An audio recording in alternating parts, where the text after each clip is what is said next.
You see someone your age buying a house, or maybe someone even younger getting that big promotion, and suddenly it feels like you're losing some invisible race you never even signed up for. That anxiety, that friction in your mind, it almost always comes from comparing your messy, unique, beautiful journey to someone else's polished highlight reel. And this really gets to the heart of the problem. We've all been sold this idea of the social clock. It's this made-up timeline that says you should be done with school by 22, married by 28, hit your career peak by 35. You know the list. But that clock, it's a myth. It's nothing more than a hamster wheel, designed to create stress by completely ignoring the reality of our own lives, our own personal rhythm. This right here is where we have to shift our thinking. You are not broken. You are not failing. You are absolutely not late. You're a living being, and living things just don't follow factory schedules. It's much simpler than that. You are blooming in your own time, in your own way. Think about it like this, right? A sunflower shoots up in just a few months. It's so vibrant and bright and beautiful. But an oak tree takes decades, even centuries, to reach its full, majestic strength. So does the oak tree look over at the sunflower and feel like it's behind schedule? Of course not. They are on completely different paths, fulfilling completely different purposes. Maybe your journey is the oak tree's path, slower, deeper, building roots that are strong enough to withstand any storm that comes your way. So how do we actually find peace with our own pace? How do we get off that hamster wheel? Well, to find the answer, we can turn to some really profound but also practical wisdom. We're going to be drawing from the teachings of the Tibetan Buddhist master Khenpo Sodargye, specifically from his book In Order of Blossoming, which is really a guide for this exact struggle. Okay, the first principle is so powerful. It's about the wisdom of accepting reality instead of constantly fighting against it. It's learning how to flow with life rather than trying to wrestle it into the shape we think it should have. Now, what's really key here is that this isn't about just passively giving up. It's not resignation. It's actually a very skillful way of saving your energy. It's about learning to see the difference between what you can actually influence and what you simply have to accept. This stops you from creating all this extra unnecessary pain for yourself. Khenpo Sodargye tells this great story about a student whose business just completely failed. For months, this man was trapped in resistance, just blaming himself, blaming the market, feeling so much resentment, and all that did was make his suffering deeper. The real teaching was that his business didn't fail because of one thing. It was a result of countless conditions all coming together. And the moment he could accept that, the moment he stopped fighting what had already happened, he was free to focus on what he could learn from it and what he could do next. And that shift is what brought him peace and, down the road, a whole new kind of success.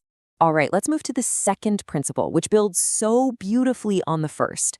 This one takes something we all tend to fear, change, and reframes it as a source of incredible freedom. You know how it is. We try to cling to the good times, terrified they're going to end. And when times are tough, we despair, thinking the pain will last forever. But understanding impermanence, that frees us from both of those traps. It lets us really savor the good moments, knowing how precious they are. And it gives us the patience and the hope to get through the hard times, knowing that they too will eventually pass. This story from the book just captures the idea perfectly. There was this very wealthy man who was absolutely terrified of losing his fortune. And this fear was so consuming that he couldn't enjoy any of it. He couldn't be generous. He was just trapped.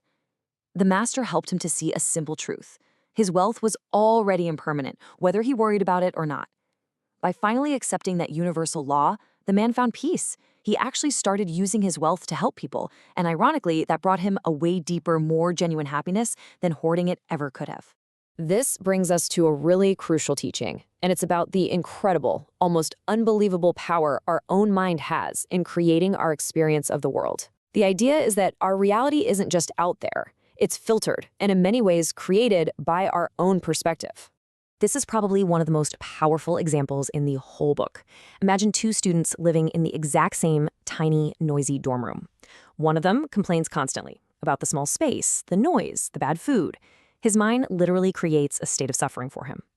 The other student is just filled with gratitude. He's thankful to have shelter, a place to study, to be surrounded by friends. His mind creates a state of peace. The external situation is identical. The only difference is the mind. And this just proves that while we can't always control what happens to us, we have immense power over our internal experience of it. Okay, so let's just pause here for a second and connect the dots. We've seen how flowing with life, instead of fighting it, can save us so much pain. We've talked about how understanding that everything changes frees us from fear. And we've just seen how powerful our mind is in creating our reality. All of that lays the groundwork for our fourth principle, which is something so many of us get backward. We're taught to be compassionate to others, but we often forget that the most important place to start is with ourselves. This is the question right here. Just think about your inner critic for a second. That voice in your head that judges you, that berates you for making a mistake, that tells you you're not good enough. Now honestly ask yourself, would you ever speak to a friend you care about with that same harshness? For most of us, the answer is a hard no. And yet, we do it to ourselves all day, every day. The book tells the story of a monk who felt this deep shame because he kept struggling with anger during his meditation. His harsh self-judgment was so intense, it almost made him quit the monastery. But his teacher taught him something profound. These struggles weren't proof that he was a failure. They were just a natural, expected part of the path. By learning to accept his anger with compassion, instead of fighting it with shame, he was finally able to make real progress. True change doesn't come from self-hatred. It comes from self-acceptance. And that brings us to our fifth and final principle. This one is all about the incredible, transformative power of small, consistent efforts. It's the idea that you really don't need these huge, grand gestures to completely change your life. I just love this phrase, di shui chuan shi. It literally means water droplets pierce stone. What a beautiful metaphor for change, right? We get so overwhelmed thinking we have to meditate for an hour a day or make these massive life changes all at once. This teaching reminds us that 5 minutes of real practice every single day is infinitely more powerful than trying to do an all-day retreat once every 6 months. It's the consistency that matters, not the intensity. The perfect example of this is the story of a busy professional who was convinced she had no time for any kind of spiritual practice. The master suggested a tiny act. Just take 3 conscious, deep breaths before every meal. That's it.